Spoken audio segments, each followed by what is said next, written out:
ಸುಜಾತಾ ಭಟ್ ಅವರ ಈ ದೂರಿನ ಹಿಂದಿದೆಯಾ ಭೂ ವ್ಯಾಜ್ಯ? ಭೂಮಿ ವಿಚಾರಕ್ಕೆ ಸಂಬಂಧಪಟ್ಟಂತೆ ಸುಜಾತಾ ಭಟ್ ಅವರೇನಾದ್ರೂ ಧರ್ಮಸ್ಥಳದ ವಿರುದ್ಧವಾಗಿ ಮಾತನಾಡ್ತಾ ಇದ್ದಾರಾ? ಧರ್ಮಸ್ಥಳದಲ್ಲಿದ್ದ ಆ ಜಾಗದ ಸಲುವಾಗಿಯೇ ಸುಜಾತಾ ಭಟ್ ಅವರು ಇದೀಗ ಅನನ್ಯ ಅನ್ನೋ ಮಗಳ ಹುಡುಕಾಟದಲ್ಲಿದ್ದಾರಾ? ಹೀಗೊಂದು ಅನುಮಾನ ಬರಲಿಕ್ಕೂ ಕೂಡ ಕಾರಣ ಇದೆ. ಇದು ಸುಜಾತಾ ಭಟ್ಗೆ ಸಂಬಂಧಿಸಿದ ಬಿಗ್ ಎಕ್ಸ್ಕ್ಲೂಸಿವ್. ಸುಜಾತಾ ಭಟ್ಗೂ ಧರ್ಮಸ್ಥಳಕ್ಕೂ ಇರುವ ನಂಟೇನು? ರಿಪಬ್ಲಿಕ್ ಕನ್ನಡದಲ್ಲಿ ಮತ್ತೊಂದು ಬಿಗ್ ಎಕ್ಸ್ಕ್ಲೂಸಿವ್.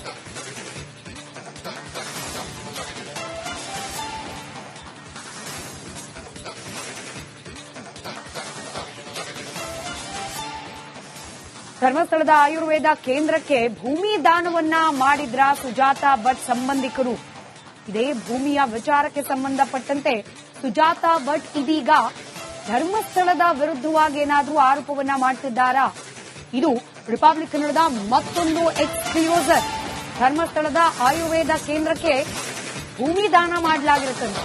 1997ರಲ್ಲಿ 2 ಎಕರೆ ಭೂಮಿ ದಾನ ಮಾಡಲಾಗಿತ್ತು. ಸುಜಾತಾ ಅವರ ಚಿಕ್ಕಪ್ಪ ಧರ್ಮಸ್ಥಳಕ್ಕೆ ದಾನವಾಗಿ ನೀಡಿದ್ದ ಭೂಮಿ ಇದು. ಉಡುಪಿ ಜಿಲ್ಲೆ ಪರ್ಕಳದ ಪರಿಕಾ ಗ್ರಾಮದಲ್ಲಿರುವ ಜಾಗ. ಧರ್ಮಸ್ಥಳ ಆಯುರ್ವೇದ ಕೇಂದ್ರಕ್ಕೆ ಹೊಂದಿಕೊಂಡಿರುವ ಜಾಗ. ಕಾನೂನಿನ ಪ್ರಕಾರ ದಾನಪತ್ರವನ್ನ ಮಾಡಿಕೊಡಲಾಗಿತ್ತಂತೆ.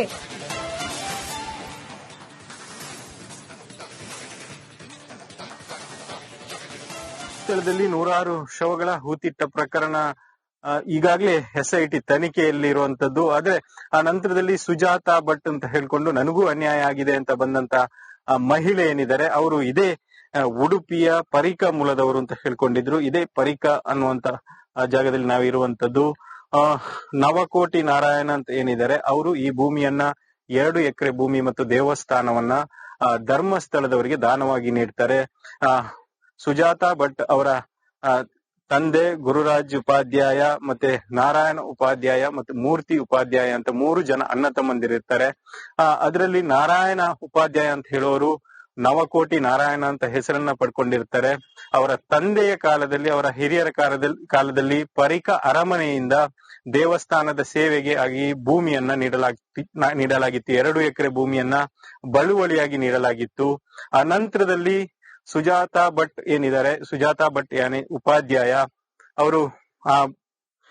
ಅವರು ಹೇಳೋ ಪ್ರಕಾರ ಇಲ್ಲಿ ನನ್ನ ಮೂಲ ಅಂತ. ಆದ್ರೆ ಆ ಭೂಮಿಗೆ 2 ಅಣ್ಣಂದಿರಿಗೂ ಕೂಡ ನವಕೋಟಿ ನಾರಾಯಣ ಅವರು ಹಣವನ್ನ ಪಾವತಿ ಮಾಡಿ ಆ ಭೂಮಿಯನ್ನ ತನ್ನ ಮುಪ್ಪಿನ ಕಾಲದಲ್ಲಿ ಧರ್ಮಸ್ಥಳಕ್ಕೆ ಒಂದು ದಾನವಾಗಿ ನೀಡ್ತಾರೆ. ಆ ನಂತರದಲ್ಲಿ ಆ ಧರ್ಮಸ್ಥಳ ಟ್ರಸ್ಟ್ ಏನಿದೆ ಅದು ಇಲ್ಲೊಂದು ಸೌಖ್ಯವನವನ್ನ ಕೂಡ ನಿರ್ಮಾಣ ಮಾಡ್ತಾರೆ. ಅದಕ್ಕಾಗಿ ಸುಮಾರು 13 ಎಕರೆ ಭೂಮಿಯನ್ನ ಕೂಡ ಊರಿನವರಿಂದ ಉತ್ತಮ ಹಣ ನೀಡಿ ಖರೀದಿಯನ್ನ ಮಾಡ್ತಾರೆ. ಅನಂತರದಲ್ಲಿ ಪರಿಕಾದಲ್ಲಿ ಧರ್ಮಸ್ಥಳದ ಒಂದು ಸೌಖ್ಯವನ ಅನ್ನುವಂತ ಆಯುರ್ವೇದಿಕ್ ಚಿಕಿತ್ಸಾಲಯ ಕೂಡ ನಿರ್ಮಾಣ ಆಗ್ತದೆ.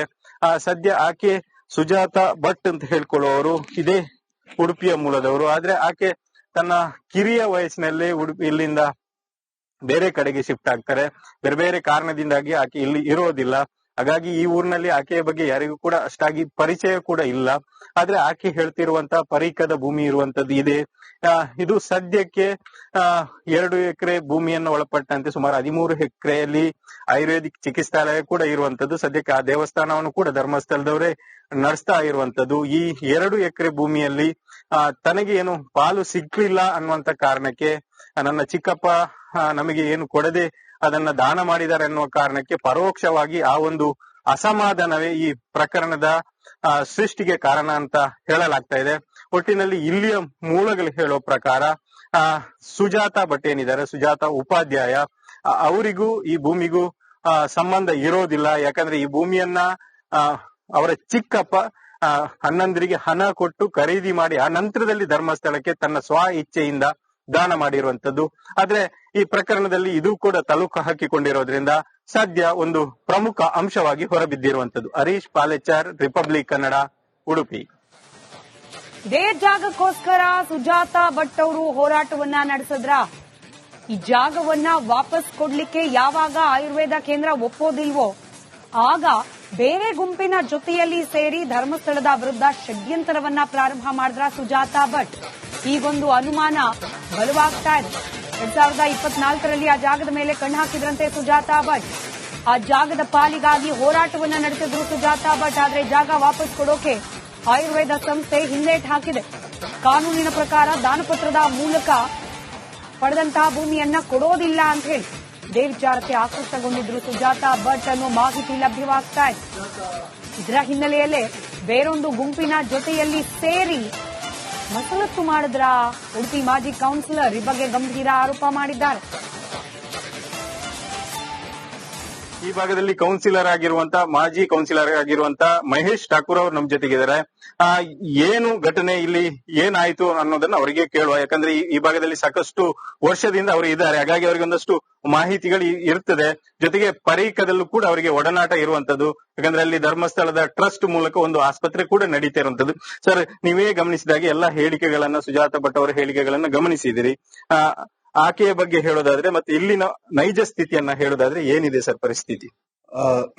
ಸುಜಾತಾ ಭಟ್ ಅವರು ಪೂಜ್ಯ ಕಾವಂದ್ರ ಬಗ್ಗೆ ಆಪಾದನೆಗಳನ್ನ ಹಾಕ್ತಾರೆ. ತದನಂತರ ಅವ್ರು ಯಾರು ಅನ್ನೋದ್ರ ಬಗ್ಗೆ ನಾನು ಸ್ವಲ್ಪ ಒಂದು ಮಾಹಿತಿಯನ್ನ ತೆಗೆದುಕೊಳ್ಳೋದ್ರ ಬಗ್ಗೆ ನಂಗೆ ಆಸಕ್ತಿ ಬರ್ತದೆ. ಸುಜಾತಾ ಭಟ್ ಅಂತ ಹೇಳುವವರು ಪರೀಕ ನಾರಾಯಣ ಉಪಾಧ್ಯಾಯರ ಅಣ್ಣನ ಮಗಳು.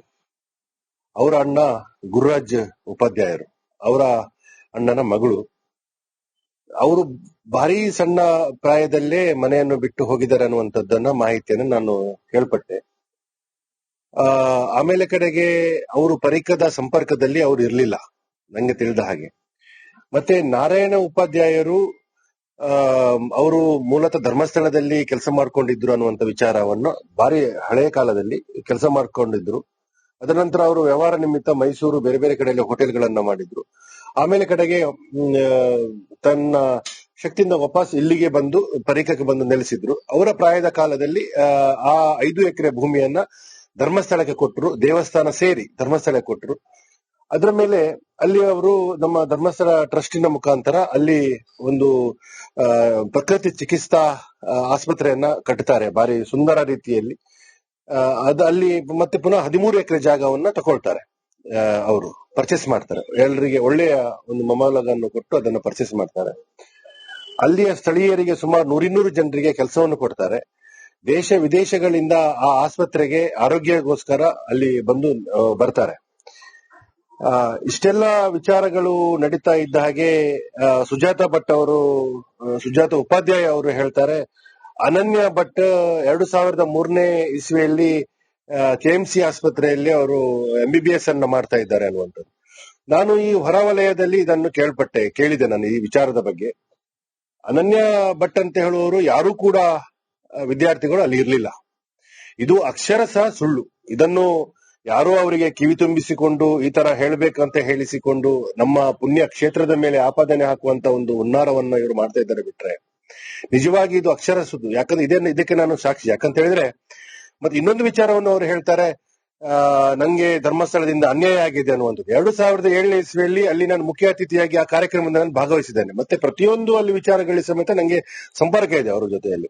ಆಸ್ಪತ್ರೆ ಜೊತೆ ಇರ್ಬೋದು, ಅಲ್ಲಿ ದೇವಸ್ಥಾನದ ಮತ್ತೆ ಅಲ್ಲಿ ಕಮಿಟಿಯ ಜೊತೆ ಇರ್ಬೋದು, ಮತ್ತೆ ಅಲ್ಲಿ ಸ್ಟಾಫ್ ಜೊತೆ ಕೂಡ ತುಂಬಾ ಸುಂದರ ಒಳ್ಳೆಯ ವಾತಾವರಣ, ಒಳ್ಳೆಯ ರೀತಿಯಲ್ಲಿ ಆಸ್ಪತ್ರೆ ನಡೆಸ್ತಾ ಇದ್ದಾರೆ. ಮತ್ತೆ ಅಲ್ಲಿಯ ಪಬ್ಲಿಕ್ ಸ್ಥಳೀಯರು ಕೂಡ ಸಮೇತ ಒಳ್ಳೆಯ ಒಡನಾಟದಲ್ಲಿದ್ದಾರೆ, ಒಳ್ಳೆಯ ಅನ್ಯೋನ್ಯತೆಯಿಂದ ಅಲ್ಲಿದ್ದಾರೆ. ಚಿಕ್ಕಪ್ಪ ಭೂಮಿ ಕೊಟ್ಟಿರೋದ್ರ ಅಸಮಾಧಾನದ ಒಂದು ರೂಪ ಇದಾಗಿರ್ಬೋದು ಈ ರೀತಿಯ ಒಂದು ಆರೋಪ ಮಾಡಿರುವಂತದ್ದು. ಸರ್, ಅದು ಅದಕ್ಕೂ ಮತ್ತೆ ಧರ್ಮಸ್ಥಳಕ್ಕೂ ಸಂಬಂಧ ಇಲ್ಲ. ಅದು ಅವರವರ ಕುಟುಂಬದ ವ್ಯವಹಾರಗಳು ಮತ್ತೆ ಕುಟುಂಬಕ್ಕೆ ಸಂಬಂಧಪಟ್ಟ ವಿಚಾರ. ಅದರಿಂದಾಗಿ ಅದನ್ನು ನಮ್ಗೆ ಧರ್ಮಸ್ಥಳದವರು ತೊಂದರೆ ಕೊಟ್ಟಿದ್ದಾರೆ, ಹಾಗೆ ಮಾಡಿದ್ದಾರೆ, ಹೀಗೆ ಮಾಡಿದ್ದಾರೆ ಅಂತದ್ದು ಅದು ಭಾರಿ ಸುಳ್ಳು ಅದು. ಮತ್ತೆ ಇನ್ನೊಂದು ವಿಚಾರ ಏನಂತ ನಂಗೆ ಗೊತ್ತಿದ್ದ ಪ್ರಕಾರ ಅವರು ಊರಿನಲ್ಲಿ ಇದ್ದದ್ದೇ ಇಲ್ಲ. ಮತ್ತೆ ನವಕೋಟಿ ನಾರಾಯಣ ಉಪಾಧ್ಯಾಯರು, ಅವ್ರಿಗೆ ನವಕೋಟಿ ನಾರಾಯಣ ಉಪಾಧ್ಯಾಯರು ಅಂತೇಳಿ ಅವರಿಗೆ ಇಲ್ಲಿ ಊರಲ್ಲೆಲ್ಲ ಹೇಳ್ತಾ ಇದ್ರು, ಆ ತರದಲ್ಲಿ ಅವರಿಗೆ ಹೇಳ್ತಾ ಇದ್ರು. ಸೊ ಅವರು ಹಾಗೆ ಮಾಡಿದ ಬಗ್ಗೆ ನನ್ಗೆ ಯಾವುದೇ ಮಾಹಿತಿಗಳಿಲ್ಲ. ಅವರು ಅದನ್ನ ದಾನವಾಗಿ ಕೊಟ್ಟಿರ್ಬೋದು ಆ ಭೂಮಿಯನ್ನ. ಮತ್ತೆ ಒಳ್ಳೆ ರೀತಿಯಲ್ಲಿ ನಡೀತಾ ಇದೆ. ಮತ್ತೆ ಯಾವುದೇ ಅತಿಕ್ರಮಣಗಳು ಆಗ್ಲಿ, ಜಬರ್ದಸ್ತಿಗಳು ಯಾವುದು ಕೂಡ ಆಗ್ಲಿಲ್ಲ. ತುಂಬಾ ಒಳ್ಳೆ ರೀತಿಯಲ್ಲಿ ಎಲ್ಲ ನಡೆಸ್ಕೊಂಡಿದ್ದಾರೆ. ಸುಜಾತಾ ಭಟ್ ಕೊಟ್ಟಿರುವಂತಹ ಹೇಳಿಕೆಯಲ್ಲಿ ಯಾವುದೇ ರೀತಿಯ ಹುರುಳಿಲ್ಲ. ಯಾಕಂದ್ರೆ ಧರ್ಮಸ್ಥಳದವರು ಏನು ಭೂಮಿಯನ್ನ ಪಡೆದುಕೊಂಡಿದ್ದಾರೆ ಅದನ್ನ ಎಲ್ಲರಿಂದ ನ್ಯಾಯಯುತವಾಗಿ ಪಡೆದುಕೊಂಡಿದ್ದಾರೆ ಅನ್ನುವಂತ ಮಾಹಿತಿಯನ್ನ ಹೇಳ್ತಾ ಇರುವಂತದ್ದು. ಹರೀಶ್ ಪಾಲೇಚಾರ್, ರಿಪಬ್ಲಿಕ್ ಕನ್ನಡ, ಉಡುಪಿ.